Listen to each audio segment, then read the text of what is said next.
Hello दोस्त, नमस्कार, जय हिंद और वंदे मातरम।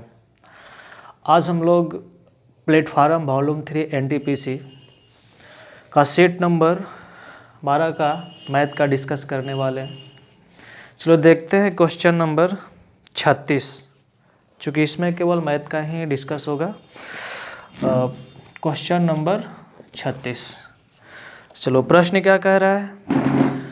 कह रहा 96,950 रुपया को पंडित, कैदी, राजा और सिपाही के बीच में बांटा जाता है और इस प्रकार से बांटा जाता है कि पंडित के हिस्से का 3 गुना, कैदी के हिस्से का 4 गुना और राजा के हिस्से का 5 गुना, सिपाही के हिस्से का 6 गुना आपस में बराबर है। चलो समझते हैं, जो दिया हुआ है प्रश्न में लिख देते हैं। कह रहा है क्या, पंडित के हिस्से का 6 गुना, कैदी के हिस्से का 4 गुना, ये कैदी हो गया, कैदी के हिस्से का 4 गुना, और आगे राजा के हिस्से का 5 गुना तथा सिपाही के हिस्से का 6 गुना आपस में क्या है, बराबर। बराबर है तो बराबर कर देते हैं।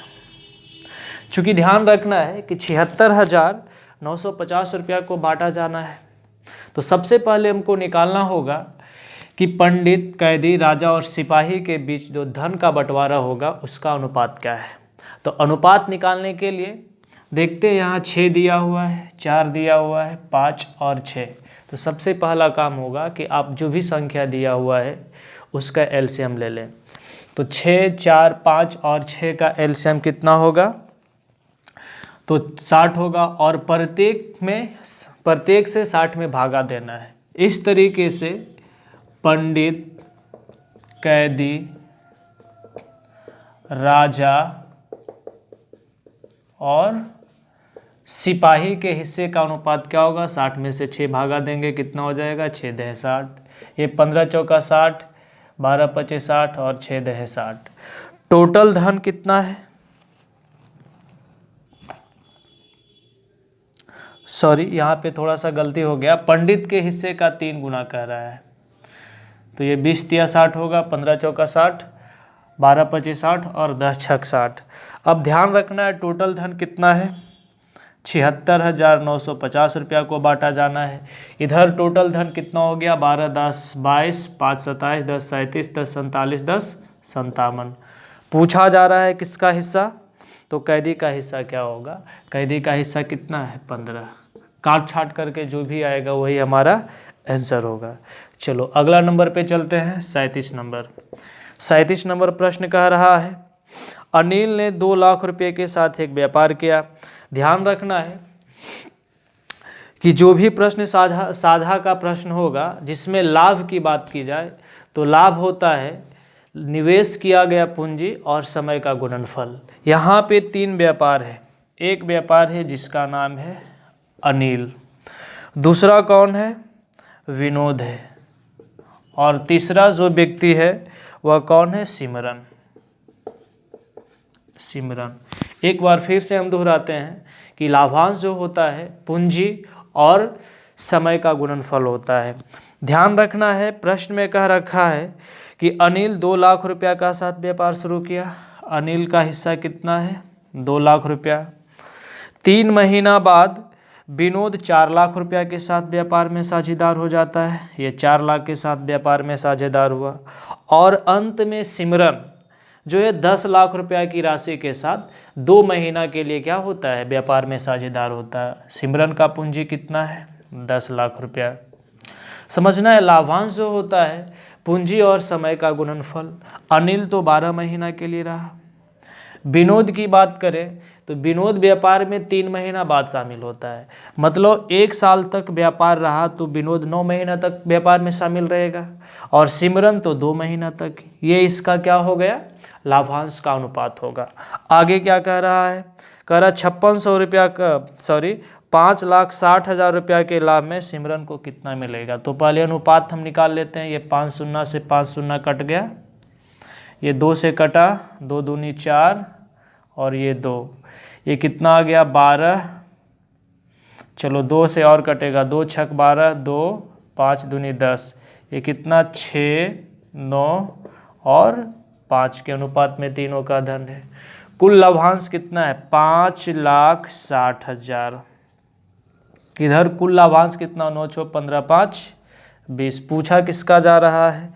तो सिमरन का पूछा जा रहा है। सिमरन का कितना हो गया? 5। काट छाट कर देते हैं, 1 0 से 1 0 और ये 28 दूना 56, 28 5 40 से 140 पर 3 0, अर्थात सिमरन का लाभांश कितना हो गया? 1,40,000। अगला मैथ कौन सा है? चलो 38 नंबर देखते हैं।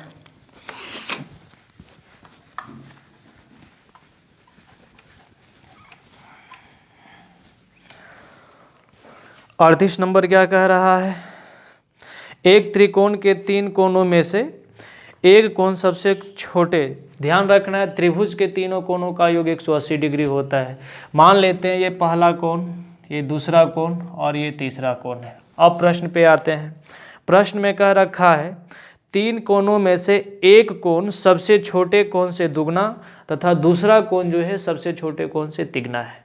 मान लेते हैं सबसे छोटा कोण पहला है, यानी कि जब ये 1 होगा तो दूसरा कोण क्या है? सबसे छोटा कोण से दुगना, अर्थात ये 2 गुना हो जाएगा। तीसरा कोण जो है सबसे छोटा कोण से तिगुना, अर्थात ये 3 हो जाएगा। त्रिभुज के तीनों कोणों का योग कितना होता है? 180 डिग्री। और यहाँ पे कितना तीनों कोणों का योग दिया हुआ है? तो 3 2 5 और 1 6। क्या करेंगे? इसको 180 बनाने के लिए 30 से गुना कर देना है। जब इसमें 30 से गुना करेंगे तो इसमें भी 30 से गुना कर देंगे, 30 से गुना कर देंगे। अब जो पूछा जा रहा है वही आंसर होगा। क्या पूछा जा रहा है? सबसे छोटा कोण का मान होगा। तो सबसे छोटा कोण कौन सा हो जाएगा? ये 30। अगर पूछा जाता सबसे बड़ा कोण क्या है, तो सबसे बड़ा कोण 90। आगे कौन सा है? 38 के बाद मैथ। चलो 53 नंबर पे हम लोग आते हैं। 53 नंबर प्रोबेबिलिटी का प्रश्न है। ध्यान रहे प्रोबेबिलिटी पे मेहनत करना है, चूँकि एनटीपीसी का एग्ज़ाम में एक क्वेश्चन जरूरी रहता है। चलो 53 नंबर दिया हुआ है। एक थैला में 4 लाल गेंद है, 5 हरा गेंद है और 6 सफ़ेद गेंद है। लिख देते हैं लाल गेंद की संख्या कितना है? 4। हरा गेंद की संख्या कितना है? 5 और सफ़ेद गेंद की संख्या कितना है? 6। कह रहा थैला से एक गेंद को क्रम रहित निकाला गया, उस गेंद का हरा अथवा लाल होने की संभावना क्या होगा? एक चीज़ इसमें ध्यान रखना है, प्रोबेबिलिटी में 2 शब्द आता है। एक आता है अथवा या फिर या, और दूसरा आता है और। अथवा या आ का मतलब होता है प्लस, और का मतलब होता है गुना। चलो यहाँ पे क्या दिया हुआ है? कह रहा है क्या कि हरा अथवा लाल, तो अथवा में क्या आएगा? प्लस आएगा।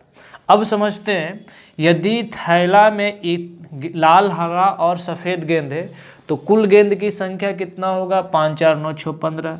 कुल गेंद की संख्या नीचे आएगा। उसके बाद किसका पूछ रहा है? या तो हरा या तो लाल। तो हरा गेंद का प्रायिकता कितना, सॉरी हरा गेंद का संख्या कितना है? 5, तो 5। लाल गेंद का संख्या कितना है? 4, तो 4, यानी जोड़ देंगे 5 4 9 बटा 15। ये 3 3 9, 3 5 15, कितना हो गया? 3/5। आगे कौन सा है? 54 नंबर देखते हैं।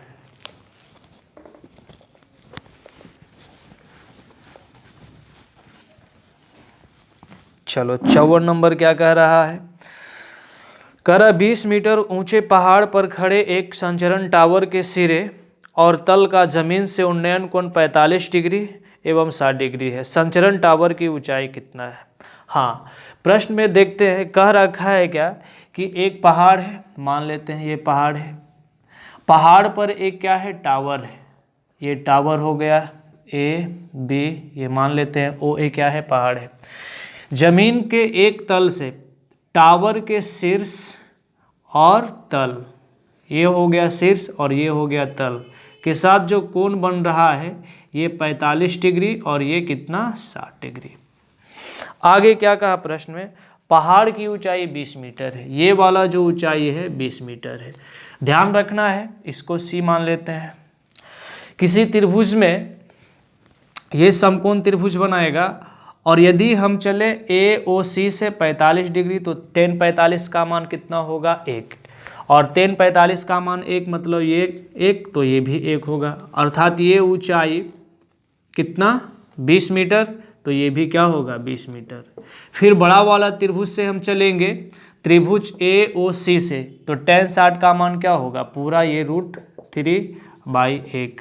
पूछा जा रहा है क्या मीनार की ऊंचाई, तो ध्यान रखना है पूरा की ऊंचाई कितना है √3, जिसमें से यहाँ तक 1, तो ये मीनार की ऊंचाई कितना हो जाएगा √3 - 1। अब दिए का तुलना दिए से कर देंगे हम, यहाँ से यहाँ तक कितना 20 और लंबाई कितना दिया हुआ 1, 20 की तुलना 1 से पूछा जा रहा है क्या मीनार की ऊंचाई √3, अर्थात कितना हो गया 20 × √3 - 1। आगे कौन सा है, ये 54 नंबर था। 54 के बाद देखते हैं 55 नंबर। चलो 55 नंबर बहुत ही अच्छा सवाल है। कह रहा है क्या 3 नलियाँ ABC, ध्यान रहे 3 गो नल है A B और C, जिसमें से ये 12 घंटा 20 घंटा ये 15 घंटा और ये 20 घंटा में क्या करता है एक टंकी को भरता है। चलो समझते हैं, पाइप टंकी का प्रश्न हो या फिर समय और काम का प्रश्न हो, सबसे पहले जो भी टाइम दिया हुआ रहेगा उसका एलसीएम निकालना है, और एलसीएम जो आता है वह टोटल काम मान लेना है। यहाँ पे देखते हैं 12, 15 और 20 का एलसीएम कितना हो जाएगा 60। ये टोटल काम क्या आ गया 60। यदि टोटल काम 60 है तो ए की क्षमता 5 होगा, 12 × 25 60, बी की क्षमता कितना होगा 15 × 4 60 और सी की क्षमता 20 × 3 60। अब समझते हैं प्रश्न में क्या कह रखा है, कह रहा है कि ए हमेशा खुला रहता है, बी और सी को 1-1 घंटे के लिए बारी बारी से खुलता है। समझते हैं ए हमेशा खुला रहने का मतलब ए लगातार भरता है और बी और सी बारी बारी से क्या होता है ए की सहायता के लिए आता है, अर्थात पहला दिन कौन करेगा ए के साथ बी, दूसरा दिन ए के साथ कौन आएगा सी आएगा, फिर तीसरा दिन ए के साथ बी आएगा, फिर चौथा दिन ए के साथ सी आएगा। इस तरीके से ये बारी बारी से काम क्या होगा चलता रहेगा। अब यहाँ पे देखा जा रहा है कि प्रत्येक 2 दिन में क्या हो रहा है सेम काम रिपीट हो रहा है, तो पहला काम हमारा क्या होगा कि 2 दिन का काम निकाल लें। तो 2 दिन में कितना काम हो रहा है, तो देखो पहला दिन ए और बी करेगा 5 × 4 = 9 काम, फिर दूसरा दिन ए और सी करेगा कितना 5 × 3 = 8 काम, अर्थात 2 दिन में कितना काम हो रहा है 9 × 8 = 17 काम।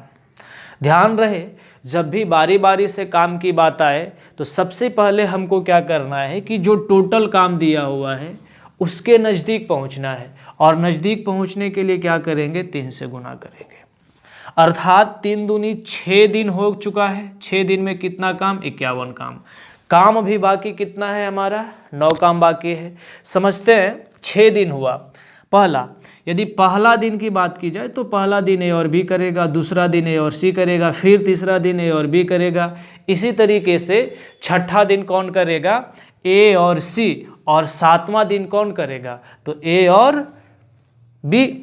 तो 7वां दिन ए और बी एक दिन में कितना काम करेगा 9, और 9 काम बाकी ही है, अर्थात आएगा कौन ए और बी और 9 काम करेगा। इस तरीके से इधर कुल कितना हो गया 60 काम, और इधर कितना 3 दूनी 6 और 1 7 दिन, कुल समय कितना लगा 7 दिन।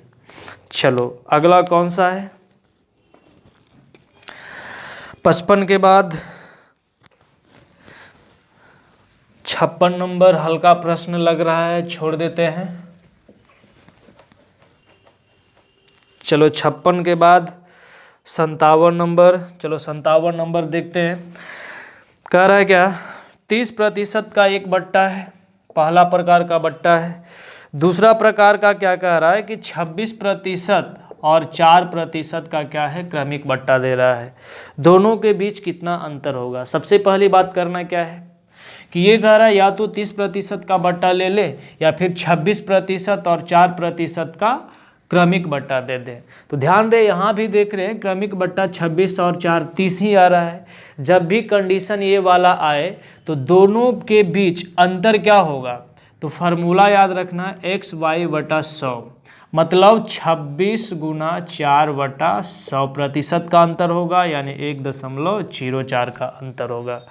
अब समझते हैं टोटल धन कितना है 600, टोटल की तुलना 100 से। दोनों के बीच अंतर कितना का आया, तो अंतर कितना 1.04 का, 2 शून्य से 2 शून्य 6.24 गुना करके आएगा। चलो 57 के बाद कौन सा है, चलो 58 नंबर देखते हैं। 58 नंबर कह रहा है यदि एक पत्ते को क्रम रहित 52 पत्तों में से एक पैक से निकाला जाता है तो लाल पान की रानी अथवा चिड़ी के बादशाह होने की क्या संभावना है। ध्यान रहे कि 52 पत्ता में लाल पान की संख्या 13 होता है और लाल पान के रानी की संख्या 1 होता है, अर्थात लाल पान की रानी की संख्या कितना होगा 1/52। फिर आगे कहा चिड़ी के बादशाह, तो चिड़ी की संख्या 13 और चिड़ी में बादशाह की संख्या 1, तो चिड़ी के बादशाह की संख्या का प्रायिकता कितना, फिर 1/52। और अभी इसके पहले बताया गया था अथवा का मतलब क्या होता है प्लस, तो यहाँ क्या करेंगे प्लस कर देंगे, यानी ये क्या हो गया 2/52, यानी दोनों का प्रायिकता क्या होगा 1/26। चलो आगे आ जाते हैं 58 के बाद 59 नंबर पे। 59 नंबर बहुत ही अच्छा प्रश्न है, देखते हैं।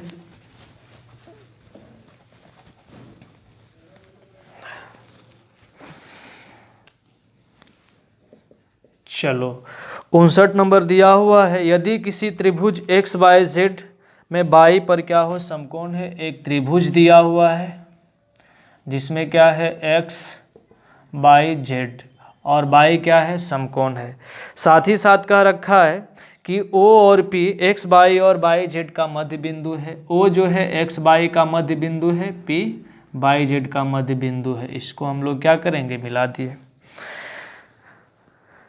मध्य बिंदु हो तो पूछ रहा है 4xp² प्लस ZO² का मान। XP यानी ये इसको मिलाएंगे, OZ मतलब ये मिलेगा। चलो समझते हैं हम लोग, केवल इसका मान रख देंगे। XP की बात की जाए तो ये वाला, हम त्रिभुज X/P से चलेंगे तो ये भी समकोण त्रिभुज होगा। जब समकोण त्रिभुज होगा तो XP का स्क्वायर बराबर ये कर्ण होगा, तो इसको हम लिख सकते हैं कि X/Y का स्क्वायर प्लस बाई पी का स्क्वायर, ध्यान रखिएगा बाई पी का स्क्वायर, और बाई पी को हम लिख सकते हैं बाई जेड बटा 2, क्योंकि पी क्या है मध्य बिंदु, तो इसको क्या लिखेंगे बाई जेड बटा 2 का स्क्वायर प्लस ZO, तो ZO भी एक समकोण त्रिभुज है। यहाँ पर यदि देखा जाए तो ZO भी कर्ण होगा समकोण त्रिभुज O बाई और Z के लिए, तो ध्यान रखेंगे ZO बराबर क्या हो जाएगा बाई Z का स्क्वायर प्लस O बाई का स्क्वायर, और O बाई में O भी क्या है मध्य बिंदु, अर्थात इसको लिख सकते हैं X/Y बटा 2।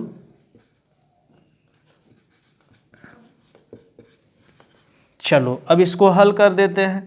XY प्लस XY का square plus by Z, XY और बाई जेड मिलकर के कितना हो जाएगा XZ का स्क्वायर, समकोण त्रिभुज XYZ से होगा, प्लस इसको क्या करते हैं 4 एलसीएम हो जाएगा। शॉर्ट में थोड़ा सा कैलकुलेशन कर रहे हैं, ये क्या हो गया बाई जेड का स्क्वायर प्लस XY का स्क्वायर, फिर से वही चीज़ इसको ऊपर लिख रहे हैं, ये 4 इंटू गुना कर देते हैं 4x², 4xz², और इसको गुना करेंगे ये 4 से 4 कटेगा, और बाई Z² प्लस XY² बराबर फिर क्या होगा XZ², यानी ये क्या हो गया XZ², जुट करके क्या हुआ 5xz²।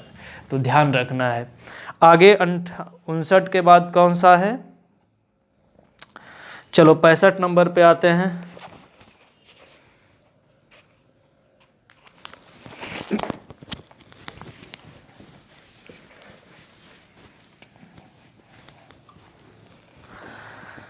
पैंसठ नंबर दिया हुआ है क्या, log 2 बराबर 0.3010, log 3 बराबर 0.4771। ध्यान रखना है कि 10 हम बेस में नहीं लिखे हैं, अगर बेस में 10 हो तो नहीं लिखने से भी कोई प्रॉब्लम नहीं है, ठीक है। चलो आगे पूछ रहा है किसका, लॉग 1.5 का मान।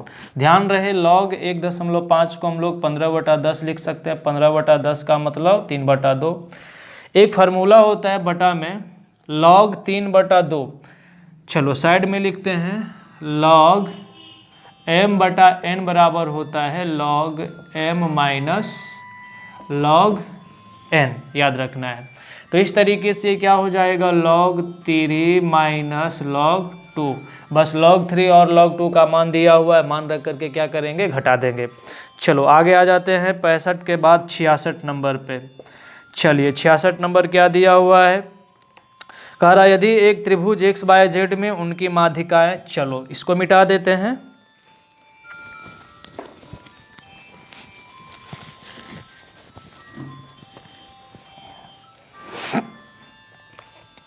यदि x y z, हाँ एक त्रिभुज दिया हुआ है, ये क्या है, x है, y है और z है। इसकी माध्यिकाएं z m, ये z m है और y n है। क्रमशः O पर क्या करता है, कटता है। तो त्रिभुज OMN। चलो समझते हैं, माध्यिका का मतलब होता है कि सामने वाली भुजा को बराबर 2 भाग में विभाजित करता है। माध्यिका के कटान बिंदु को केंद्रक बोला जाता है। इस प्रश्न को बनाने से पहले 2-3 बात हम समझते हैं कि यदि कोई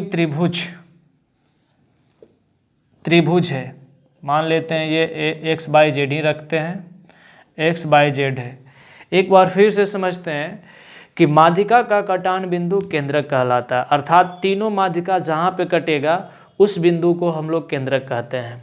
मान लेते हैं कि माध्यिका का कटान बिंदु ये O है, केंद्रक होगा। अब यहाँ से यदि हम शीर्ष को मिला दें तो ये जो बनेगा त्रिभुज को 3 बराबर भागों में विभाजित करेगा, ठीक है। अर्थात यहाँ से भी प्रश्न पूछा जाता है कि कोई एक त्रिभुज ले लेगा और इसके बड़ा वाला त्रिभुज के साथ अनुपात क्या होगा, तो 1 और 3 का अनुपात होगा। फिर यदि हम इसको आगे बढ़ा दें, इसको आगे बढ़ा दें और इसको आगे बढ़ा दें, तो इस तरीके से देखा जा रहा है तो 1 2 3 4 5 6 त्रिभुज का निर्माण हो रहा है और 6 त्रिभुज का क्षेत्रफल आपस में बराबर होता है। यहाँ से भी सवाल पूछा जाता है कि कोई एक छोटा सा त्रिभुज के साथ बड़ा वाला त्रिभुज का अनुपात क्या होगा, तो ध्यान रखेंगे यहाँ पे क्या होगा, 1:6 होता है। एक सवाल और आता है कि कोई त्रिभुज है, अब यहाँ पे केंद्रक नहीं, मान लेते हैं ये x y और z कोई त्रिभुज है, इसका मध्य बिंदु, तो मध्य बिंदु को मिलाने से जो त्रिभुज का निर्माण होता है वह आपस में 4 बराबर त्रिभुज को क्या करता है, बांटता है। अब यदि ये त्रिभुज है, अब यदि इसका एक केंद्रक है तो केंद्रक होगा तो इस त्रिभुज को 3 बराबर भाग में विभाजित करेगा। अर्थात ये त्रिभुज की बात की जाए, ये त्रिभुज और बड़ा वाला त्रिभुज, तो सबसे पहले देखते हैं ये त्रिभुज जहाँ पे ये मेरा लाइनिंग जा रहा है, ये होगा 1/4 हिस्सा बड़ा वाला त्रिभुज का। फिर इस त्रिभुज में कोई छोटा वाला त्रिभुज हम लेंगे तो ये इस त्रिभुज का 1/3 हिस्सा होगा। अर्थात ये छोटा वाला त्रिभुज और बड़ा वाला त्रिभुज का अनुपात क्या होगा, 1:12। तो वही सवाल है ना, ये वाला जो त्रिभुज बन रहा है वही वाला तो है। तो यहाँ पे याद ही रखना है कि इस कंडीशन में जो त्रिभुज का अनुपात होता है, यानी ये वाला त्रिभुज जो बनता है बड़ा वाला त्रिभुज का 12वां हिस्सा, अर्थात क्या हो जाएगा, 1:12। तो ये जो 2-3 कंडीशन बताया गया है याद रखिएगा, क्योंकि बहुत प्रश्न पूछा जाता है इससे।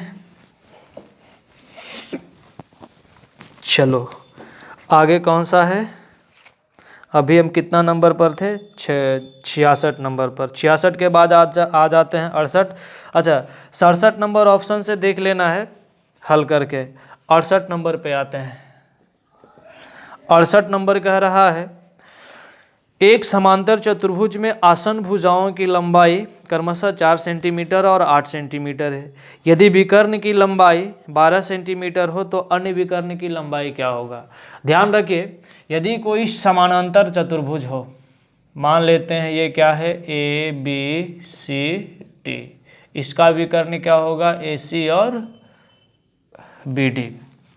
चलो याद रखना, यहाँ पे एक प्रमेय है, एक फार्मूला है जिससे हमेशा सवाल पूछा जाता है कि समांतर चतुर्भुज में विकर्णों का योग अर्थात विकर्ण के वर्गों का योग, विकर्ण के वर्गों का योग अर्थात A C square plus B D square जो होता है चतुर्भुज के चारों भुजाओं के वर्गों के योग के बराबर होता है। अर्थात क्या होगा, A B square plus B C square plus C D square plus A D square, ये होता है फार्मूला, याद रखेंगे। अब प्रश्न में क्या दिया हुआ है कि हाँ, आसन भुजा की लंबाई कितना, 4 सेंटीमीटर और 8 सेंटीमीटर। यदि ये 4 होगा, ये 8 होगा, तो ये भी 4 होगा, ये भी 8 होगा। एक विकर्ण दिया हुआ है 12 सेंटीमीटर, तो दूसरा विकर्ण मान लेते हैं ए सी बराबर 12, तो 12 का स्क्वायर प्लस बी डी निकालना हो, बी डी स्क्वायर। अब ध्यान रखेंगे कि ए बी बराबर सी डी होगा, अर्थात क्या हम लिख सकते हैं, 2 into A B square plus C D square. अब कर देते हैं 144 प्लस बी डी स्क्वायर बराबर 2 इंटू ए बी बराबर यानी 8 का स्क्वायर प्लस 4 का स्क्वायर। हल कर देंगे, जो आएगा वही हमारा क्या होगा, आंसर होगा। मेन कॉन्सेप्ट समझना था ये वाला। और चूंकि इसको दूसरे तरीके से भी हम लिख सकते हैं, जैसे A C square plus B D square बराबर 2 into A B square plus B C square. ऐसा क्यों, क्योंकि समांतर चतुर्भुज में आमने सामने की भुजा क्या होती है, बराबर। अर्थात ए सी डी के जगह पर हम ए बी रख सकते हैं, तो A B plus A B 2 A B. फिर इसी प्रकार से B C plus A D के जगह पे भी बी सी, तो A C plus B C plus B C 2 B C हो जाएगा। चलो ये फार्मूला याद रखना है। आगे कौन सा है, 68 के बाद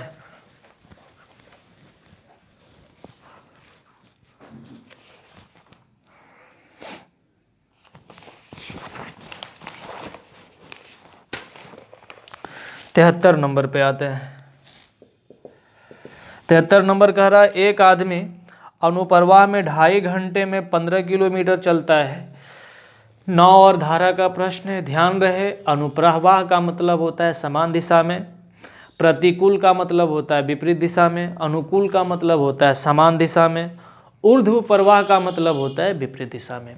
यहाँ दिया हुआ है क्या, अनुप्रवाह। अनुप्रवाह यानी समान दिशा में चालों का योग होता है। मान लेते हैं धारा की चाल, नाव की चाल x और y है, तो x प्लस y बराबर क्या होगा, दूरी बटा समय। दूरी कितना, 15/5/2, 2 ऊपर चला जाएगा क्या, चूँकि 2.5 घंटा कह रहा है, अर्थात ये कितना होगा, 5 × 15 = 6। विपरीत दिशा में कितना जाता है, तो 12 किलोमीटर 4 घंटा में, 4 × 12 = 3। चूँकि धारा की चाल पूछ रहा है और धारा की चाल क्या होगा, कम होगा, तो कम वाला मान निकालने के लिए ऐसा कंडीशन में क्या करते हैं, घटा करके 2 से भागा, अर्थात y बराबर कितना होगा, घटाएंगे 3 और 2 से भागा देंगे 3/2। आगे कौन सा है, चलो 77 नंबर पे आते हैं। चलो 77 नंबर क्या कह रहा है, 2 धनात्मक पूर्णांकों के बीच का अंतर मान लेते हैं x और y, दोनों का अंतर 4 है। दोनों के वर्गों का योग अर्थात x square plus y square बराबर 296 है। पूछ रहा है दोनों संख्याओं का योग क्या होगा। तो सबसे पहली बात कि यदि हम इसमें क्या करेंगे, बराबर 296 दिया हुआ है, यदि हम इसमें 2xy घटा देते हैं, ठीक है ना, तो ये हो जाएगा क्या, चलो ऐसे काहे करते हैं, x square plus y square बराबर 296 दिया हुआ है, x माइनस वाई का होल स्क्वायर बराबर क्या, 4 का स्क्वायर लिख सकते हैं। चूँकि x माइनस वाई बराबर 4 दिया हुआ, तो स्क्वायर करने के बाद दोनों तरफ स्क्वायर होगा। ये क्या हो गया, x square plus Y square minus 2xy बराबर 16। X square plus Y square बराबर कितना दिया हुआ 296। तो 296, 16 इधर जाएगा घटेगा क्या -16 और इधर क्या हो जाएगा 2x/। ये कितना हो गया 280 2x/। बराबर पूछ रहा है क्या x प्लस वाई का होल स्क्वायर बराबर क्या होता है। तो X square plus Y square plus 2x/। यानी X square plus Y square बराबर 296 और 2x/। का मान कितना 280। यानी x प्लस वाई बराबर ये कितना आ गया 0 6 9 8 17 2 2 4 1 5। यानी x प्लस वाई बराबर ये 24 आ गया। चलो आगे आ जाते हैं, कौन सा प्रश्न है।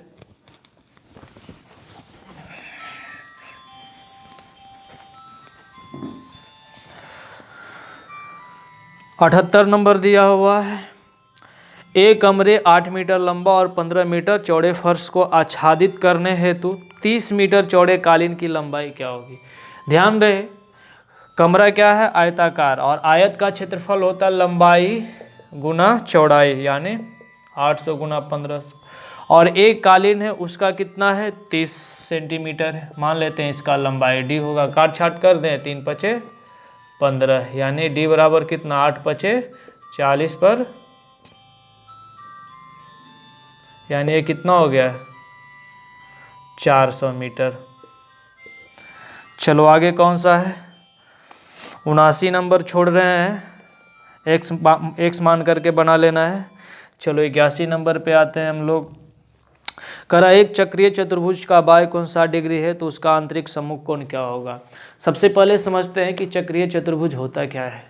तो जब किसी वृत्त के अंतर्गत कोई चतुर्भुज हो तो उसे चक्रीय चतुर्भुज बोला जाता है। यानी कोई वृत्त है, इसके अंदर कोई चतुर्भुज है ABCD, ये कैसा चतुर्भुज होगा चक्रीय चतुर्भुज होगा। चक्रीय चतुर्भुज के सम्मुख कोण का योग, यानी ये 1 2 3 और 4 मान ले तो सम्मुख कोणों का योग 180 डिग्री होता है। अर्थात कोण 1 प्लस कोण 3 बराबर 180 डिग्री, कोण 2 प्लस कोण 4 बराबर 180 डिग्री। ये चक्रीय चतुर्भुज के लिए हमेशा क्या करना है याद रखना है, क्योंकि इससे बहुत सारा प्रश्न आता है। हाँ, तो अब हम प्रश्न पे आ जाते हैं। करा चतुर्भुज का बाह्य कोण कितना है 60 डिग्री। अब ध्यान रखें कि चक्रीय चतुर्भुज का कोई भी बाह्य कोण 60 डिग्री रखेंगे तो ये 60 डिग्री हो जाएगा। और चूंकि एक रेखा पर 180 डिग्री का कोण बनता है तो ये कितना हो जाएगा 120। और फिर ये दोनों कोणों का योग कितना 180, तो फिर वापस ये कितना आ जाएगा 60 डिग्री। अर्थात यहाँ याद रखना ये एक प्रमेय है कि किसी चक्रीय चतुर्भुज के बाह्य कोण उसके सुदूर अंतः सम्मुख कोण के बराबर होता है। अर्थात ये 60 तो ये भी 60, ध्यान रखना है। चलो आगे कौन सा है 81 के बाद 82 नंबर पे आते हैं। चलो 82 नंबर क्या कह रहा है समझने का प्रयास करते हैं। करा किसी त्रिभुज XYZ, चलो फिर त्रिभुज से प्रश्न है। चलो x y और ये z है, जिसमें दिया हुआ है क्या कि x y तथा y z पर दो बिंदु M और N